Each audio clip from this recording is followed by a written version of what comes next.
నేను డిగ్రీ అయిపోయిన వెంటనే మా చుట్టాల్లో అబ్బాయి అనేసి పెళ్లి చేశారు మేడం. చాలా మంచోడు, జాబ్ చేస్తాడు, వెళ్ళి సెటిల్ అనేసి పెళ్లి చేశారు. ఓకే. పెళ్లి చేశాక తెలిసింది మేడం అతను జాబ్ చేయడు, బేవస్గా తిరుగు తింటాడు అనేసి. తర్వాత పెళ్ళి అయ్యాక తెలిసింది.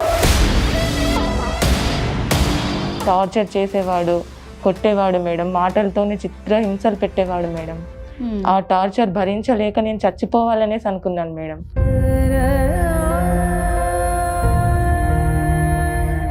కానీ ఇంకా నా వల్ల కాలేదు మేడం. అదేలే, ఇంకా వద్దు, పెద్దల సమక్షంలో మేము మాట్లాడి విడిపోయాం మేడం.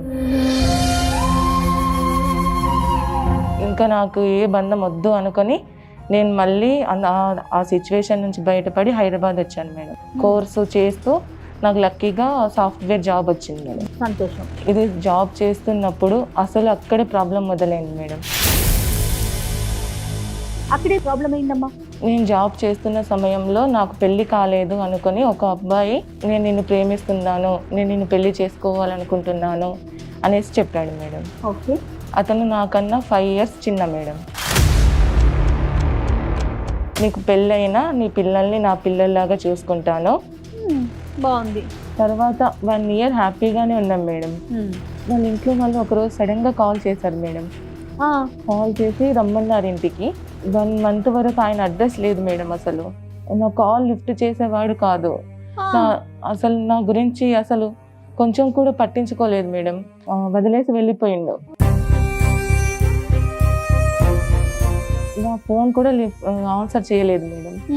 ఆఫీస్లో వెళ్ళి బాధపడుతున్నప్పుడు ఏమైంది అనేసి ఇతని గురించి అడిగినప్పుడు వాళ్ళు చెప్పారు మేడం, పెళ్ళి అనేసి మంత్ లీవ్ తీసుకున్నారు అనేసి చెప్పారు మేడం. హలో చెప్పు నవీన్, ఎక్కడున్నా? ఇంట్లో ఉన్నా. ఇప్పుడు నా పరిస్థితి ఏంటి నవీన్? నువ్వు ఇంటికి వెళ్ళిపోతే నేను పెళ్లి పనిలో ఉన్నాను, డిస్టర్బ్ చేయను సరేనా? పెళ్ళి అంటున్నావేంటి నవీన్? అంటే మరి నీకు నాకు సెట్ అవ్వట్లేదు.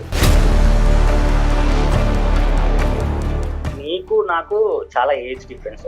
యాక్చువల్గా నీకు 35, నేను చిన్నోడిని. అప్పుడు ఏదో నేను చూసి ఏదో అలా డిసైడ్ అయ్యాను, కానీ ఇప్పుడు నాకు వద్దు. సో నీ దారి వద్దు, ఓకేనా? ఎక్కడున్నావు నవీన్ మీరు? నేను పెళ్లి పనిలో ఉన్నానండి. చెప్పండి, ఎన్ని పెళ్ళిళ్ళు చేసుకుంటారు మీరు? ఫస్ట్ పెళ్లి. నీకు రమ్యకి పెళ్ళయింది, అవునా కదా? ఏది ఫేక్? Registration certificate ఫేకా? నీకు ఇప్పుడు పంపించిన సర్టిఫికేట్ కాకుండా మాకు రమ్య కొన్ని ఫోటోలు చూపించింది. ఆ ఫోటోల్లోని రమ్య బంధువులు వాళ్ళ తల్లిదండ్రుల మధ్యన మీకు సాంప్రదాయపరమైనటువంటి పెళ్లి కూడా జరిగింది. దీనికి ఏమంటారు?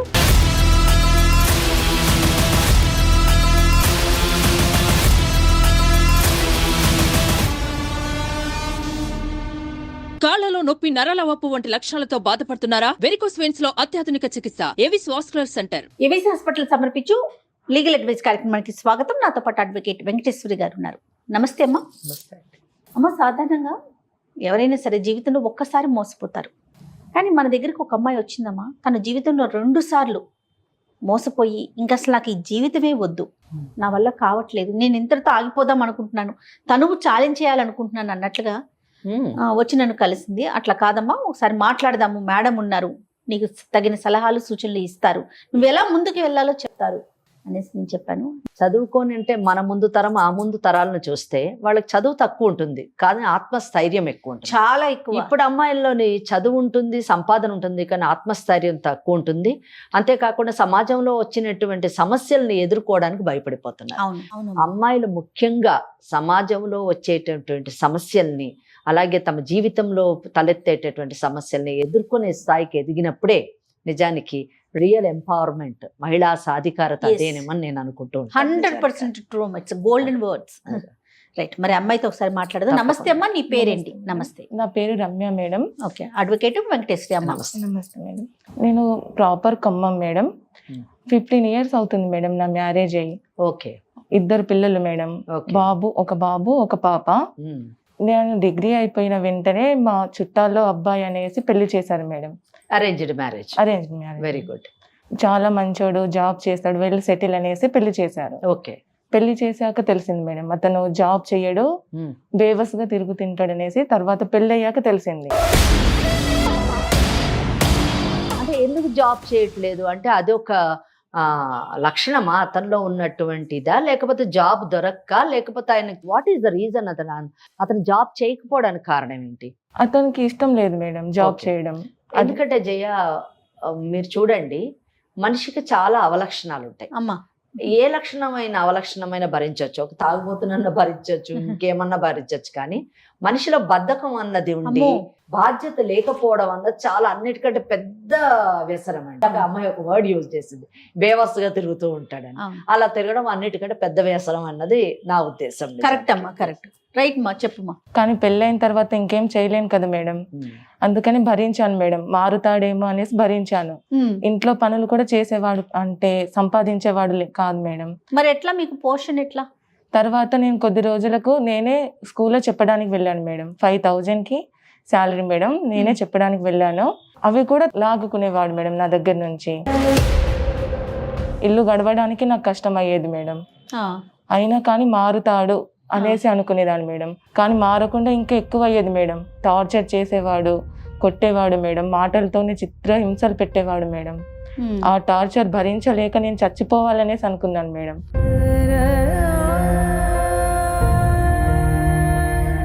తల్లిదండ్రులు లేరా అండి అతనికి? మీ అత్తమామ లేరా? ఉన్నారు మేడం. మరి వాళ్ళు ఏం చెప్పేవారు కదా? వాళ్ళు ఏం చెప్పేవారు కాదు మేడం. మీరు సపరేట్ గా ఉండేవారు? మేము సపరేట్ ఉండేవాళ్ళం మేడం. వాళ్ళేమి మందలించేవారు కాదు? కాదు మేడం. వాళ్ళకి మీరు చెప్పారా కనీసం? చెప్పాను మేడం. అత్తమామ ఏమనేవారు? మీ ఇష్టం, మీకు మేము ఇచ్చేసాం కదా, మీరు సపరేట్ గా మీరు ఏడవండి లిటరల్లీ అలా చెప్పేవారు మేడం. ఓకే. కానీ తర్వాత అసలు మారకపోగా మళ్ళీ ఎక్కువ చేసేవాడు మేడం. చిత్రహింసలు ఎక్కువ చేసేవాడు. అనుమానం, ఎప్పుడు అనుమానం ఉండేది. లక్షణాలు ఉన్నాయి. ఇదంతా తట్టుకునేదాన్ని మేడం, ఎందుకంటే పిల్లలు ఉన్నారు మేడం. పిల్లలు కూడా ఉన్నారా? పిల్లలు ఎంతమంది పిల్లలు? 2 మేడం. 7 years బాబు, 5 years పాప మేడం. అబ్బా, ఓకే. మా ఇంటికి వెళ్ళి మళ్ళీ డబ్బులు కావాలి, కట్నం కావాలి, ఇంకా నాకు తక్కువ ఇచ్చారు, నాకు ఇంకా కావాలి అనేసి వాళ్ళని కూడా కొట్టాడు మేడం. కాదమ్మా, 7, 5 years ఇద్దరు పిల్లల్ని పెట్టుకొని కూడా ఇంకా మారకుండా ఇంకా కొట్టడం, ఇంకా ఎన్ని సంవత్సరాలు భరిస్తావు? అది కాదు, ఇక్కడ మీరు గమనించదగ్గ విషయం ఏంటంటే 7 years బాబు ఉన్నాడంటే 8 years అయి ఉంటుంది మ్యారేజ్ అయ్యి. 8 సంవత్సరాలు ఈమె భరించడం అది కదా. ఆయనని పోషించాలి, ఎదురుపెట్టి పోషించాలి, ఆయన యొక్క అవలక్షణాలన్నీ భరించాలి, పైగా తన్నులు తింటూ ఉండాలి, కంటిన్యూ చేయాలి. అతని టార్చర్ ని భరించాలి. తర్వాత ఏమైందమ్మా? పిల్లల కోసం ఇవన్నీ భరించాను మేడం. అదేలే. కానీ ఇంకా నా వల్ల కాలేదు మేడం. అదేలే. ఇంకా వద్దు, నా పిల్లల్ని నేను చూసుకుంటా, ఇతను నాకు వద్దు అనేంత విరక్తి పుట్టింది మేడం నాకు. ఇంకా వదిలేద్దాం అనేసి మా పేరెంట్స్ కి చెప్పాను మేడం. వాళ్ళు కూడా ఓకే అన్నారు. ఓకే అన్నాక పెద్దల సమక్షంలో మేము మాట్లాడి విడిపోయాం మేడం. పెద్దల సమక్షంలో విడిపోయిన కోర్టు ద్వారానే తీసుకున్నారు కదా విడాకులు? అవును మేడం, కోర్టు ద్వారానే తీసుకున్నాం. ఎందుకంటే జయ గారు, ఇక్కడ నేను ఒక విషయం చెప్పాలనుకుంటున్నాను, అంటే చూస్తున్నటువంటి ఆడియన్స్ కి చెప్పాలనుకుంటున్నాను.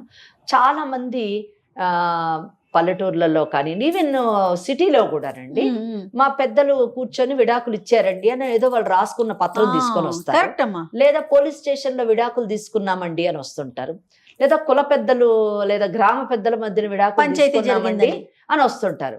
ఇలా తీసుకున్న ప్రతి ఒక్కరికి చెప్పదలుచుకున్నాను, లేదా భవిష్యత్తులో ఇలా ఎవరైనా తీసుకోవాలని ఆలోచన ఉంటే కానీ చెప్తున్నాను, ఈ విడాకులన్న ఈ పత్రాలు ఇవన్నీ ఏవి చెల్లుబాటు కాదండి. ఒక న్యాయవాదులకి విడాకులు ఇచ్చే అధికారం లేదు, కుల పెద్దలకి విడాకులు ఇచ్చే అధికారం లేదు, లేదా పోలీస్ వ్యవస్థకి విడాకులు ఇచ్చే అధికారం లేదు, లేదా ఇంట్లోని పెద్ద మనుషులు, బంధువులు, ఈడ తల్లిదండ్రులు, వాళ్ళ తల్లిదండ్రులు విడాకులు ఇచ్చేటటువంటి అధికారం లేదు, లేదా మనలాంటి ఇటువంటి కార్యక్రమాల్లోని విడాకులు ఇచ్చేటటువంటి అధికారం లేదు. కేవలమును న్యాయ వ్యవస్థకు మాత్రమే విడాకులు తీసుకునేటటువంటి ఇచ్చేటటువంటి అధికారం ఉంది. సో అలా తీసుకున్నటువంటి విడాకులు మాత్రమే లీగల్ గా వ్యాలిడ్ డైవర్స్ అంటారు. అప్పుడే ఇంకొక పెళ్లి చేసుకునేటటువంటి అవకాశం ఉంటుంది, కానీ లేకపోతే మాత్రం ఏ చిత్తు పేపర్ కూడా విడాకులుగా కన్సిడర్ చేయబడదు, అది చెల్లుబాటు కాదు. ఇది నేను ఈ అవేర్నెస్ పబ్లిక్ ఇవ్వాలని అనుకుంటున్నాను, అందుకే తప్పకుండా. ఇంకా అంతవరకు నయం చట్ట ప్రకారం డివోర్స్ తీసుకున్నారు. సరేనమ్మా, తర్వాత ఏం జరిగింది? తర్వాత మేమిద్దరం విడిపోయాం. పిల్లల్ని ఇంకా చూసుకోవాలి కదా మేడం, ఇంకా నాకు తప్పదు కదా మేడం, వాళ్ళ భవిష్యత్తు బాగుండాలి అనేసి నేను ఇంకా ఏ రిలేషన్ వద్దు, అదే ఇంకా నాకు ఏ బంధం వద్దు అనుకొని నేను మళ్ళీ ఆ సిచ్యువేషన్ నుంచి బయటపడి హైదరాబాద్ వచ్చాను మేడం. హైదరాబాద్ వచ్చి ఎంసీఏ చేశాను మేడం. కోర్సు చేస్తూ నాకు లక్కీగా సాఫ్ట్వేర్ జాబ్ వచ్చింది మేడం. సంతోషం. ఇది జాబ్ చేస్తున్నప్పుడు అసలు అక్కడే ప్రాబ్లం మొదలైంది మేడం. అక్కడేం ప్రాబ్లం అయిందమ్మా? నేను జాబ్ చేస్తున్న సమయంలో నాకు పెళ్లి కాలేదు అనుకొని ఒక అబ్బాయి నేను నిన్ను ప్రేమిస్తున్నాను, నేను నిన్ను పెళ్లి చేసుకోవాలనుకుంటున్నాను అనేసి చెప్పాడు మేడం. ఓకే. అతను నాకన్నా 5 years చిన్న మేడం. నీకు పెళ్లి అయింది, ఇట్లా 2 పిల్లలు ఉన్నారన్న విషయం చెప్పావా? తెలియదు మేడం, ఫస్ట్ అతనికి తెలీదు. తెలియకుండానే నన్ను ప్రేమిస్తున్నా అనేసి చెప్పిండు మేడం. అతను ఇష్టపడ్డాను అనేసి చెప్పిన తర్వాత నేను వద్దు, నాకు పెళ్ళయింది, 2 పిల్లలు ఉన్నారు అనేసి నేను చెప్పాను మేడం. Very good. చెప్పాక ఒక 10 days నాకు కనిపించలేదు మేడం, మాట్లాడలేదు. 10 days నాకు కనిపించలేదు. తర్వాత మళ్ళీ ఒక రోజు వచ్చి నీకు పెళ్ళైనా నీ పిల్లల్ని నా పిల్లల్లాగా చూసుకుంటాను, నేను నిన్ను హ్యాపీగా చూసుకుంటాను, నీ ఇప్పుడు ఎలాగో మీ హస్బెండ్తో కలిసి లేవు కదా, నేను నిన్ను చూసుకుంటాను హ్యాపీగా అనేసి అన్నాడు మేడం. బాగుంది. నా పిల్లల స్కూల్లో కూడా ఫాదర్ సిగ్నేచర్ కూడా ఇతందే ఉంది మేడం. హ్యాపీగా చూసుకునేవాడు మా పిల్లల్ని. పెళ్లి చేసుకున్నారా? పెళ్లి చేసుకున్నాం మేడం. ఇటు మీ సైడ్ అటు వాళ్ళ సైడ్ ఇద్దరికి తెలిసే చేసుకున్నారమ్మా? లేదు మేడం, వాళ్ళ సైడ్ తెలియదు, వాళ్ళ పేరెంట్స్ కి తెలియదు మేడం. మా పేరెంట్స్ కి తెలుసు, ఆయన మా చుట్టాలకు తెలుసు మేడం, వాళ్ళ పేరెంట్స్ కి తెలియదు. వాళ్ళ తరపున అసలు ఎవరికి, బంధువులు ఎవరికి తెలీదా? తెలియదు మేడం. ఎందుకు తెలియదు? చెప్పలేదు అతను? చెప్పలేదు మేడం. ఎందుకు చెప్పలేదు? ఇప్పుడు నేను చిన్నవాడిని కదా, నాకు టైం ఉంది, నేను తర్వాత చెప్తాను, నేను ఒప్పిస్తాను అనేసి అన్నాడు మేడం. కానీ మీరు ఒప్పించిన తర్వాత చేసుకోమని చెప్పాలి కదా, మీ సేఫ్టీ గురించి. నేను చెప్పాను అయినా కానీ, ఎందుకంటే పెద్దవాళ్ళకి తెలియకుండా పెళ్లి చేసుకుంటే మీకు ఏ పార్టీ భద్రత ఉంటుంది చెప్పండి? అవును మేడం కదా. రేపటి రోజున ఏదన్నా ప్రాబ్లం వస్తే ఎవరిని అడుగుతారు మీరు? మీరు ఆ కండిషన్ పెట్టాల్సింది. తల్లిదండ్రులకు చెప్పు, వాళ్ళ సమక్షంలోనే పెళ్లి చేసుకోనన్ను అని చెప్పాలి. మరి మ్యారేజ్ రిజిస్టర్ చేసుకున్నారా? చేసుకున్నాను. ఓకే. సర్టిఫికేట్ కూడా ఉంది madam. Super, very good, very good అమ్మా. తర్వాత పిల్లల్ని నన్ను హ్యాపీగా చూసుకునేవాడు మేడం. తర్వాత ఒక్క రోజు సడన్ గా వాళ్ళ పేరెంట్స్ కాల్ చేశారు మేడం. ఎన్ని రోజులు కలిసి ఉన్నారు మీరు? 1 year మేడం. అతనికి మీకేం పిల్లలు లేరు? లేరు మేడం. ఓకే. ఎందుకంటే నా పిల్లల్నే అతని పిల్లలాగా చూసుకుంటాను. అది ముందే చెప్పాడు, మిమ్మల్ని ఇంప్రెస్ చేయడానికి చెప్పిన మాటలు అవి మొదట కదా. అవును మేడం. ఎందుకంటే పిల్లల్ని ఎరవేస్తేనే మీరు వస్తారు కదా. రైట్. తర్వాత 1 year హ్యాపీగానే ఉన్నాం మేడం. వాళ్ళ ఇంట్లో వాళ్ళు ఒక రోజు సడన్ గా కాల్ చేశారు మేడం. కాల్ చేసి రమ్మన్నారు ఇంటికి. నిన్న? లేదు మేడం, చెప్తే ఇద్దరిని రమ్మన్నారా అని ఒక హ్యాపీనెస్ లో అడుగుతాను. లేదు మేడం, ఆయన్ని రమ్మన్నారు, ఆయన వెళ్ళాడు మేడం. వెళ్ళాక ఒక 1 month వరకు ఆయన అడ్రస్ లేదు మేడం. అసలు నా కాల్ లిఫ్ట్ చేసేవాడు కాదు, అసలు నా గురించి అసలు కొంచెం కూడా పట్టించుకోలేదు మేడం, వదిలేసి వెళ్ళిపోయిండు. ఓకే. కొద్ది రోజుల తర్వాత నేను వెళ్ళి ఆఫీస్లో వెళ్ళి బాధపడుతున్నప్పుడు ఏమైంది అనేసి ఇతని గురించి అడిగినప్పుడు వాళ్ళు చెప్పారు మేడం, పెళ్ళి అనేసి 1 month లీవ్ తీసుకున్నారు అనేసి చెప్పారు మేడం వాళ్ళు. అంటే ఇప్పుడు తిని చెప్పేదాని ప్రకారం అమ్మా అతను ప్లాంట్ గానే వెళ్ళాడు.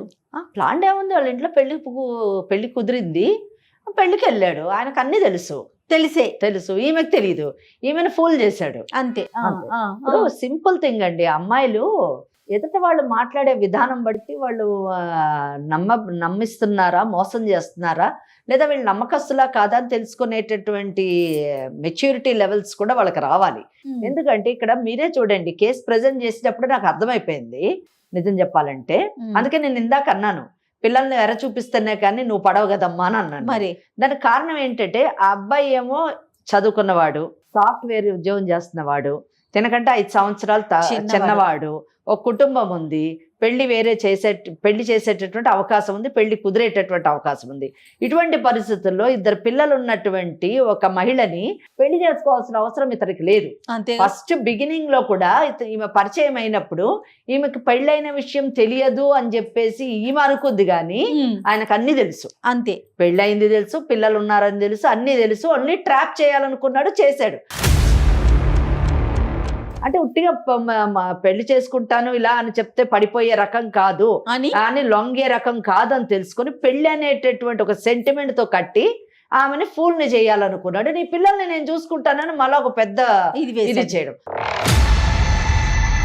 సో ఇక్కడ చూసారా 2 కేసుల్లో కూడా అంటే మొదట ఉన్నటువంటి భర్త వాడు ఇర్రెస్పాన్సిబుల్, వీడు ఇంకా ఇర్రెస్పాన్సిబుల్. అది అందుకే నేను చెప్పానమ్మా, జీవితంలో 2 సార్లు ఓడిపోయింది, మోసపోయింది. రైట్. తర్వాత ఏమైందమ్మా? నెక్స్ట్ తెలిసినప్పుడు నేను వెళ్ళాను మేడం వాళ్ళ ఇంటికి. వాళ్ళ ఇంటికి వెళ్ళావా? అవును. అక్కడికి వెళ్ళేసరికి వాళ్ళందరూ చుట్టాలు పెళ్లి పనులు అంతా మొదలు పెట్టారు మేడం. నేను వెళ్ళేసరికి ఎవరు అనేసి నన్ను అడుగుతున్నారు. ఆయన ఫ్రెండ్ అని చెప్పాడు మేడం. నన్ను పక్కకు తీసుకెళ్ళి నువ్వు అంటే నాకు ఇష్టం లేదు, నేను నిన్ను వదిలేస్తున్నా, నువ్వు ఇక్కడ నుంచి వెళ్ళిపో అనేసి అన్నాడు మేడం. ఎందుకు ఇష్టం లేదంటే మరి సంవత్సరం పాటు కలిసి ఉన్నాడు కదా. అదే మేడం, నేను నీ పిల్లల్ని చూసుకోలేను, నిన్ను చూసుకోలేను, నాకు మంచి సంబంధం వచ్చింది, నేను తననే చేసుకుంటాను, నువ్వు ఇక్కడ నుంచి వెళ్ళిపో అనేసి అన్నాడు మేడం. నిలకడ లేని వ్యక్తిత్వం అంతే. ఈ రోజు నువ్వు నచ్చుతావు, రేపు ఇంకోళ్ళు నచ్చుతారు, ఎల్లుండి ఇంకోళ్ళు నచ్చుతారు. సో 1 సంవత్సరం క్రితం ఈమె నచ్చింది, ఈమెతో అవసరం తెచ్చుకున్నాడు, ఈ రోజు మంచి సంబంధం వచ్చింది, ఈ అమ్మాయిని చేసుకున్నాడు. ఒకవేళ ఇంతకంటే ఇంకో మంచి సంబంధం వస్తే ఆ అమ్మాయి దగ్గర కూడా వెళ్ళేటటువంటి అవకాశం ఉంది. సో నిలకడ లేనటువంటి వ్యక్తిత్వంతో ఉన్నటువంటి వ్యక్తిని ఈమె నమ్మడం ఈమె ఒక దురదృష్టం. నేను ఇంకా వచ్చేసాను మేడం అక్కడి నుంచి. వాళ్ళ తరపున పేరెంట్స్ తో గానీ వాళ్ళ బంధువులతో గానీ ఎవరైనా మాట్లాడావా నువ్వు? లేదు మేడం, నాకు ఇంకా ఏం చేయాలో అర్థం కాలేదు మేడం. ఎందుకంటే నేను ఫస్ట్ మోసపోయి ఉన్నాను.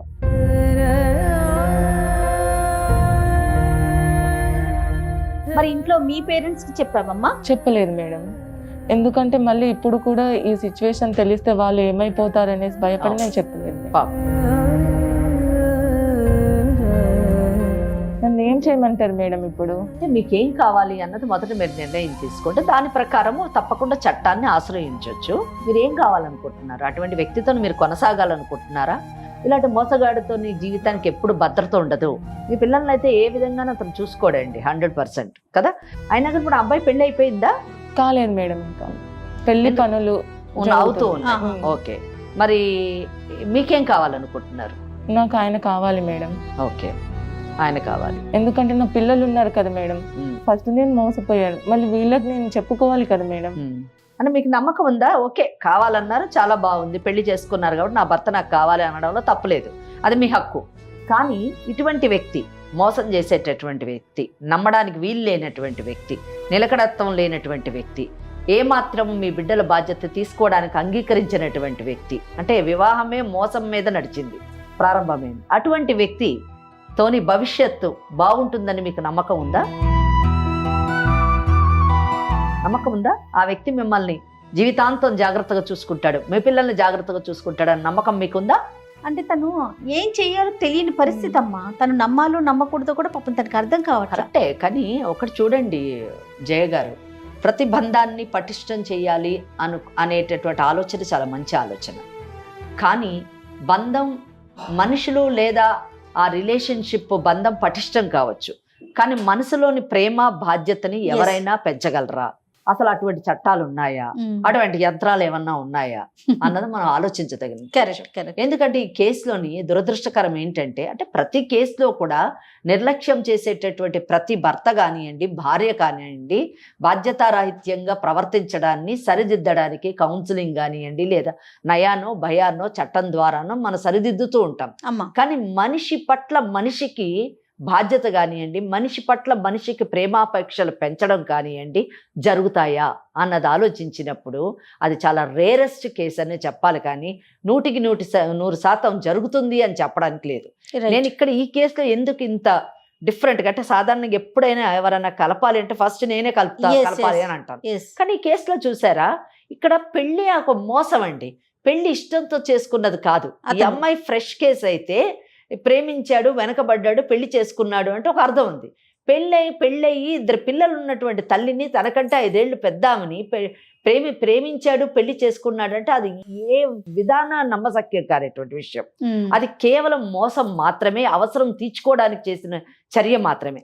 అటువంటి వ్యక్తి తన బాధ్యతని భవిష్యత్తులోని నిర్వర్తిస్తాడా ఆ బిడ్డలకి ఆ వ్యక్తి నుంచి భద్రత ఉంటుందా, ఈమెకు భద్రత ఉంటుందా, ఈ జీవితం కొనసాగుతుందా అనేటటువంటి ప్రశ్నలు చాలా నా మైండ్లో తలెత్తాయి. కాబట్టి ఆ అమ్మాయిని అడుగుతున్నాను, పర్వాలేదు మేడం, ఎలా ఉన్నా పర్వాలేదు, పెళ్ళంటూ అయ్యింది కాబట్టి సమాజం గురించి అయినా నాకు ఒక ప్రొటెక్షన్ గురించి అన్నా ఉండాలి, కంటిన్యూ చేయాలనుకుంటున్నాను, ప్రొటెక్ట్ చేయండి మేడం అంటే అది వేరే విషయం.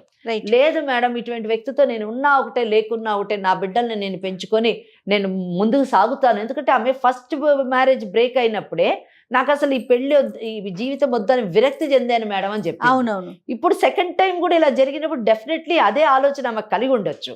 కానీ ఆ ఆలోచనకి సొల్యూషన్ నేను ఏదో సూసైడ్ లేదా అవి కాదు, కానీ ఒక పట్టుదల రావాలి. సమాజంలోనే నేను బ్రతకగలను, నా బిడ్డల్ని పెంచుకోగలను, ఇటువంటి మోసపూరితమైన వ్యక్తులతో భవిష్యత్తు ఏంటి, అంధకారం మాత్రమే అనే ఆలోచన కూడా మహిళల్లో రావాలండి, అమ్మాయి. సో ఆ ఆలోచనలో ఉందా, లేదు ఇతనితోనే కొనసాగుతుందా అనేటటువంటి దాంట్లో క్లారిటీ ఉంటే ఏ విధంగా అతన్ని మనం వెనక్కి తీసుకురావచ్చు చట్టం ద్వారా అన్నది నేను చెప్తాను. ఏమ్మా ఏంటి?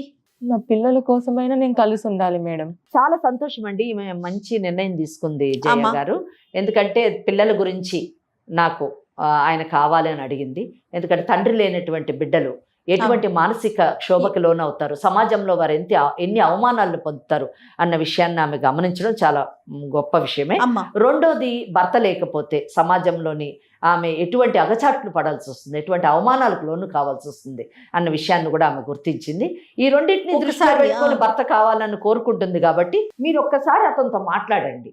అతను ఆ మాటలు మనం చెప్పినటువంటివి అంటే అతను ఏమంటాడో, అతను ఎందుకు ఈ అమ్మాయిని వద్దనుకుంటున్నాడు, అసలు ఈ అమ్మాయి తరఫున ఏమన్నా తప్పులు ఉన్నాయా అన్న విషయం మనం తెలుసుకోవాలి. తప్పకుండా మరొకసారి కాల్ చేద్దామమ్మా. Okay madam. ఓకే. హలో చెప్పు నవీన్, ఎక్కడున్నా? ఇంట్లో ఉన్నా. ఇప్పుడు నా పరిస్థితి ఏంటి నవీన్? నువ్వు ఇంటికి వెళ్ళిపోతే నేను పెళ్లి పనిలో ఉన్నాను, డిస్టర్బ్ చేయకు సరేనా? పెళ్లి అంటున్నావేంటి నవీన్? అంతే మరి, నీకు నాకు సెట్ అవ్వట్లేదు. ఎందుకు? ముందు చెప్పావు కదా నువ్వు, నాకు మాట కూడా ఇచ్చావు కదా నువ్వు, నన్ను బాగా చూసుకుంటా అని. అవును, అప్పుడెప్పుడు అన్నాను, అది అనుకున్నాను, బట్ కుదరట్లేదు, నీకు నాకు కుదరట్లేదు. అది అప్పుడు తెలియదా నీకు? నీకు నాకు చాలా ఏజ్ డిఫరెన్స్. యాక్చువల్ గా నీకు 35, నేను చిన్నోడిని. నేను నీకు ముందే చెప్పాను కదా నవీన్. అప్పుడు ఏదో నేను అలా డిసైడ్ అయ్యాను, కానీ ఇప్పుడు నాకు వద్దు. ఇప్పుడు నన్ను ఏం చేయమంటావు? నీకు ఆల్రెడీ 2 పిల్లలు ఉన్నారు, అది అయిపోయింది, కానీ ఇప్పుడు నాకు వద్దు. నీ దారి నువ్వు చూసుకో, ఓకేనా? నాకు పెళ్ళయిందని తెలుసు, నాకు 2 పిల్లలు ఉన్నారని కూడా నీకు తెలుసు. నేను ముందే చెప్పాను, మాకు పెళ్లి కూడా లీగల్ గానే అయింది కదా, మళ్ళీ ఇప్పుడు ఎందుకు నన్ను వద్దంటున్నావు? ఇప్పుడు ఏం చేద్దాం? నేను సుమన్ టీవీకి వచ్చాను మేడం, నాకు ఏదో ఒకటి చెప్పండి మేడం, నాకైతే కావాలి మేడం అతను. ఏం పేరు అన్నావమ్మా? నవీన్. నమస్తే అమ్మా నవీన్. ఎవరు మీరు? అమ్మా నా పేరు జయ, ఇది సుమన్ టీవీ లీగల్ అడ్వైజ్ అనే ప్రోగ్రామ్ నుంచి నేను మాట్లాడుతూ ఉన్నాను. నాతో పాటు అడ్వకేట్ వెంకటేశ్వరి గారు ఉన్నారు. ఓకే, రమ్య మా స్టూడియోకి వచ్చింది తనకి న్యాయం చేయాలని, ఆ విషయంగా నీకు కాల్ చేశామమ్మా. నవీన్, నువ్వు ఒక 5 నిమిషాలు టైం ఇస్తే ఒక్కసారి నీతో మాట్లాడతాం. ఏం న్యాయం చేస్తారండి? ఏం న్యాయం చేస్తాము, ఏం అన్యాయం జరిగిందో మాట్లాడదాం, సరేనా? నువ్వు కొంచెం ఓపిక్గా వినగలిగితే, స్టార్టింగ్ లోనే నువ్వు ఏం న్యాయం చేస్తావని అడిగితే నువ్వు చాలా న్యాయం చేసావు కదా, ఆ న్యాయం గురించి ఒకసారి మాట్లాడదాం. ఎక్కడున్నావు నవీన్ మీరు? మీకు పెళ్ళయిందా? నేను పెళ్లి పనిలో ఉన్నానండి, చెప్పండి. ఎన్ని పెళ్లిళ్ళు చేసుకుంటారు మీరు? ఫస్ట్ పెళ్లి. ఫస్ట్ పెళ్ళా? ఇదే నీ మొదటి పెళ్లి అంతే? అవును మేడం. అవునా? మరి రమ్య అని ఆ అమ్మాయితో పెళ్లి చేసుకున్నావని, 1 సంవత్సరం పాటు కాపురం చేశావని, రిజిస్టర్ ఆఫీసులో కూడా రిజిస్టర్ అయ్యిందని ఆ పేపర్లు కూడా చూసామమ్మా. అది నువ్వు కాదా అయితే? ఇది నీది వాట్సాప్ నెంబరే కదా, దీనికి మా టీం పంపిస్తారు, ఒక్కసారి ఆ ప్రూఫ్ ఏంటో నువ్వు చూద్దు గానీ. నాతో పాటు అడ్వకేట్ వెంకటేశ్వరి గారు ఉన్నారు, ఒక్కసారి మాట్లాడమ్మా. నవీన్, మీరు ప్రూఫ్ అడిగారు కదా, మీకు రమ్య అన్న అమ్మాయి తెలుసా? తెలుసు మేడం. ఎలా పరిచయము? తను నాకు ఆఫీస్ కొలీగ్. ఆఫీస్లో పరిచయం. ఎంతకాలం నుంచి పరిచయము? 2 years మేడం. 2 years. ఆ అమ్మాయికి పిల్లలు ఉన్నారా? ఉన్నారు మేడం. ఉన్నారు, 2 పిల్లలు ఉన్నారు. వాళ్ళు మీకు పుట్టారా? లేదు మేడం. ఎవరికి పుట్టారు? ఏమో తెలియదు. అంటే ఆమె భర్తకు పుట్టారా లేకపోతే మీకు తెలియదా? నాకు తెలియదు మేడం. మీకు తెలియదు. సరే, పిల్లలు ఉన్నారు. ఓకే, మీకు తెలియదు. సరే, ఒక్కటి మాత్రం మీకు తెలుసు అనుకుంటున్నాను, మీకు రమ్యకి పెళ్ళయింది, అవునా కదా? కాదు, ఫేక్ మేడం అది. ఏది ఫేక్? Registration certificate ఫేకా? అమ్మ ఒక్క నిమిషం, మన వాళ్ళని అడుగుతాను. అమ్మ సర్టిఫికేట్ పంపించారా? గని పంపించారా? రైట్, ఒకసారి చూసుకోమనండి అమ్మ. మీకు వచ్చినటువంటి ఇప్పుడు వాట్సాప్ లో పంపించాము ఆ మ్యారేజ్ రిజిస్ట్రేషన్ సర్టిఫికేట్ లో మీకు రమ్యకి పెళ్ళైనట్టుగా ఉంది. మీకు ఇప్పుడు పంపించిన సర్టిఫికేట్ కాకుండా మాకు రమ్య కొన్ని ఫోటోలు చూపించింది. ఆ ఫోటోల్లోని రమ్య బంధువులు వాళ్ళ తల్లిదండ్రుల మధ్యన మీకు సాంప్రదాయపరమైనటువంటి పెళ్లి కూడా జరిగింది. దీనికి ఏమంటారు? అవును మేడం. మరి ఇది సీక్రెట్ మ్యారేజ్ ఎలాగైంది? మీకు వినండి, మీకు సాంప్రదాయమైన వివాహం జరిగింది. అలాగే మీరు సంవత్సరం నుంచి వైవాహిక జీవితాన్ని గడుపుతున్నారు. నేను ముందు అడిగిన ప్రశ్నలన్నిట్లోని అంటే ఆమె వయసు చిన్నది అన్నది మీకు తెలుసు, ఆమెకు ముందు పెళ్ళయింది అన్న విషయము తెలుసు, ఆమెకి 2 పిల్లలు ఉన్నారు అన్న విషయము తెలుసు, మీరిద్దరూ 22 ఏళ్ల నుంచి పరిచయస్తులు అన్న విషయము తెలిసింది. మీకు పెళ్ళయి ఈమెతోని పెళ్ళయి 1 year అయింది అని తెలిసింది. సో నేను చేసిన క్రాస్ ఎగ్జామినేషన్లో మొత్తం వాస్తవాలు బయటకు వచ్చాయి. ఆ అమ్మాయి మాకేం చెప్పింది అవన్నీ మీ చేత నేను చెప్పించాను. ఇటువంటి పరిస్థితుల్లోని మీరు ఒక సాఫ్ట్వేర్ కంపెనీలో పనిచేస్తున్నారు కదా, అవునా కదా? అవును మేడం. ఏం చదువుకున్నారు? MBA చేశారు. సరే, ఒకటి చెప్పండి నవీన్, మనకి ఒక చట్టం ఉంది, తెలుసా మీకు ఆ సంగతి? తెలియదు. చట్టం అసలు దేశానికి చట్టం ఉందన్న తెలియదా? తెలుసు మేడం. తెలుసు కదా, దాన్ని గౌరవిస్తారా మీరు?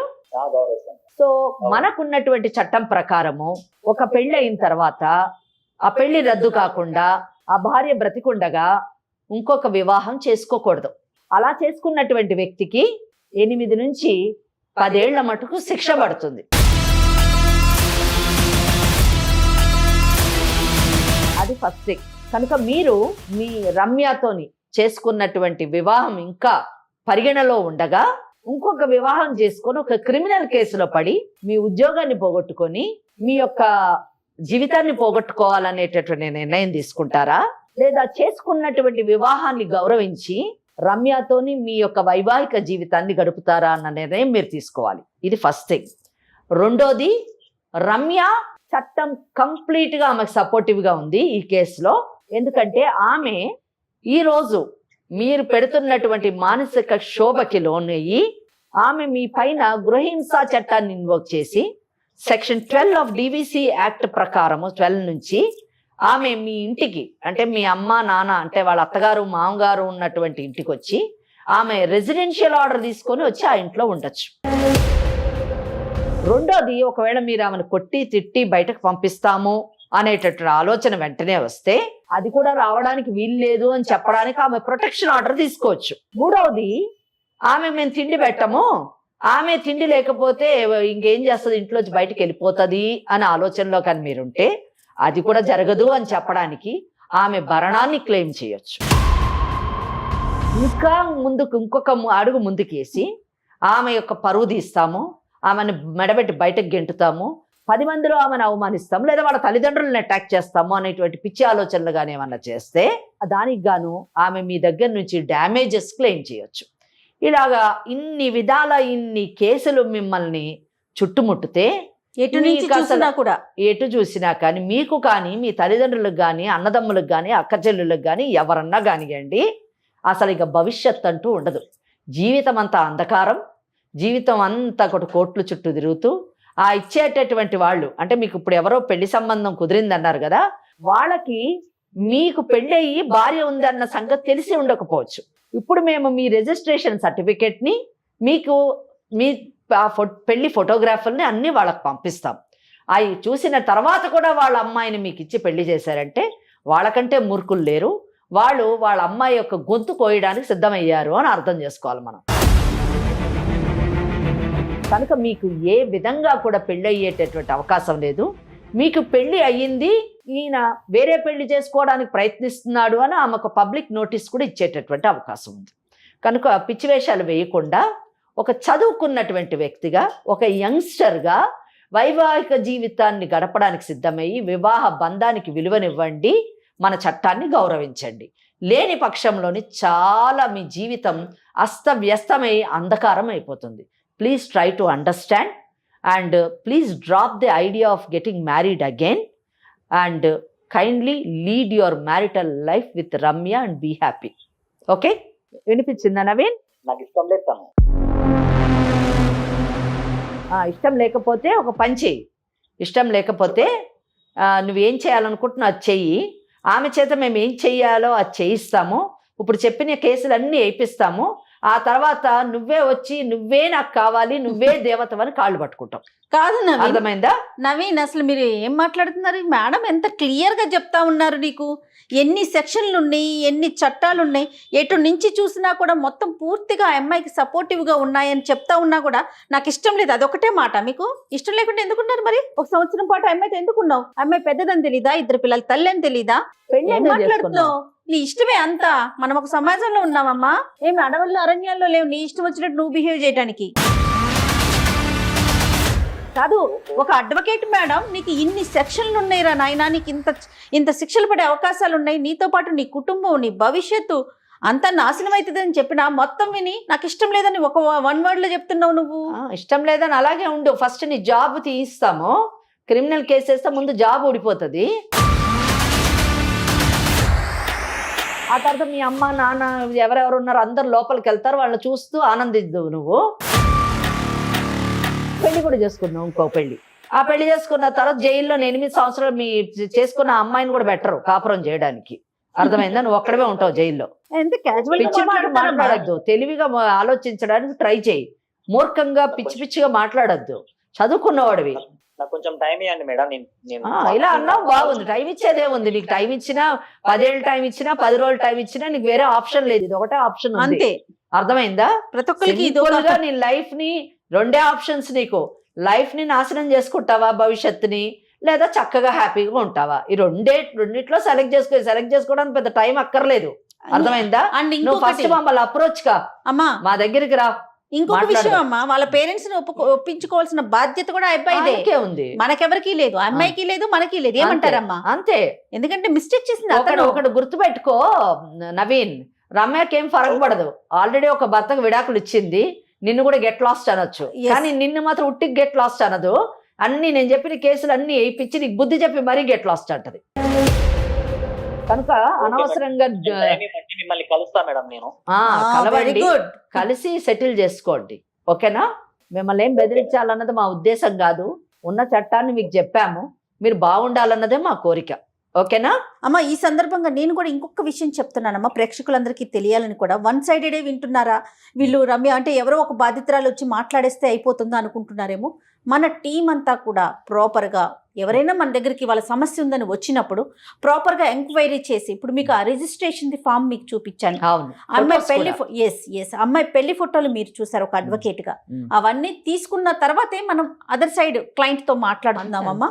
మేము కూడానండి. ఇప్పుడు కోర్టు అయినా కూడా ఎవరో ఆడపిల్ల వచ్చింది కదా, ఏడ్చేస్తుంది కదా అని ఏం నమ్మమండి. అన్బయాస్డ్ ఉంటాము. 2 వైపులు విన్న తర్వాతే తీర్పుడు ఇవ్వడం జరుగుతుంది. ఇక్కడ నేను కూడా చాలా సందర్భాల్లో చెప్పాను, అమ్మాయి వచ్చి చెప్పింది కదా అని మనం ఏం నమ్మొద్దండి, అవతల వాళ్ళతో మాట్లాడదామని చెప్పాము. ప్రతి కేసులో కూడా మనం మాట్లాడుతున్నాం, వాళ్ళది విన్న తర్వాతే మనము ఒక నిర్ణయానికి వస్తున్నాం. కానీ వితండవాదం చేసేసి నేను అన్నదే కరెక్ట్, ఈ దేశంలో చట్టం లేదు ఏం లేదు, నేనే చట్టం అని మాట్లాడితే మాత్రం ఉపేక్షించమండి. నవీన్, మీరు యాజ్ ఎర్లీ యాజ్ పాసిబుల్ వచ్చి మేడంని కలవండి. దాన్ని బట్టి తర్వాత చూసి ఏం చేయాలో చెప్తారు madam. Right? Okay madam. Right, okay. అమ్మా, తనకి ఏం చెప్తారమ్మా మీరు? ఏం లేదమ్మా, నీవు తీసుకున్నటువంటి నిర్ణయం చాలా మంచి నిర్ణయం. మంచికో చెడుకో అతన్ని పెళ్లి చేసుకున్నావు, అతనితోనే జీవితాన్ని గడుపుతా అంటున్నావు. ఈ యొక్క ఉద్దేశాన్ని, నీ యొక్క లక్ష్యాన్ని నేను అభినందిస్తున్నాను. తప్పకుండా నీ యొక్క డిస్టర్బ్డ్ మ్యారిటల్ లైఫ్ని తప్పకుండా సరిదిద్దుతాము.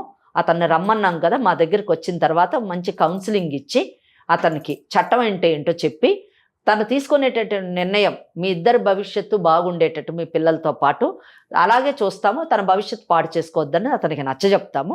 నీ యొక్క జీవితాన్ని సరిదిద్దడానికి ఈ legal advice programme Suman TV వాళ్ళది. ఈ ప్రోగ్రాం ద్వారా నీ జీవితాన్ని సరిదిద్దుతాము. అయితే ఒకటి, నువ్వు కూడా ప్రతి ఒక్కరిని నమ్మడం మానేసేయాలి. మానేసి నువ్వు కూడా నీ భర్తని అంటే ఇప్పుడు నవీన్ని ఎంత మటుకు ఒకటి మంచి రిజిస్టర్ మ్యారేజ్ చేసి మంచి నిర్ణయం తీసుకున్నావు. అలాగే భవిష్యత్తులో కూడా నువ్వు ఏ నిర్ణయం తీసుకున్నా కానీ కాస్త ఆలోచించి నిర్ణయం తీసుకో. అతనితోని నువ్వు జీవితంలో మంచిగా ఉండి నీ పిల్లల యొక్క బాధ్యతని నిర్వర్తించి వాళ్ళ ఒక మంచి పౌరులుగా తీర్చిదిద్దాలి. అదే నువ్వు చేయాల్సిన పని. అమ్మ నీ జాబ్ మాత్రం జాగ్రత్త తల్లి.